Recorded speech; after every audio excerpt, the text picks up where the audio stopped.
નામ છે ગલકો સુભાઈ. વંદે માતરમ. મારું નામ છે વૈશાલી હંસ. આજે આપણે ઘર્ષણ વિશે જાણીશું. ઘર્ષણ એટલે શું? ઘર્ષણ એટલે કોઈ પણ ગતિમાન વસ્તુની વિરુદ્ધ દિશામાં લાગતા બળને ઘર્ષણ બળ કહે છે.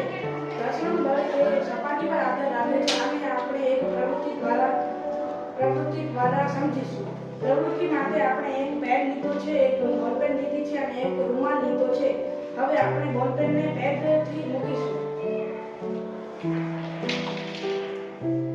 હવે આપણે આ જ પ્રવૃત્તિ રિપીટ કરીશું પણ અહીં એક રૂમાલ રાખીશું.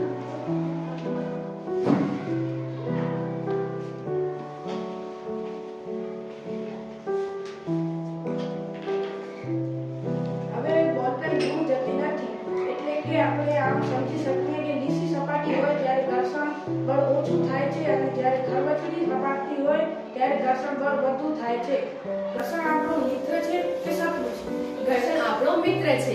ઘર્ષણના લીધે આપણે રસ્તા પર ચાલી શકીએ છીએ, ઘર્ષણના મદદથી આપણે લખી શકીએ છીએ અને દિવાલમાં ખીલી ખોઈ શકીએ છીએ. એના કારણે ઘર્ષણ આપણું મિત્ર છે. ઘર્ષણ આપણો શત્રુ છે. ઘર્ષણના કારણે વસ્તુઓ ઘસાઈ જાય છે.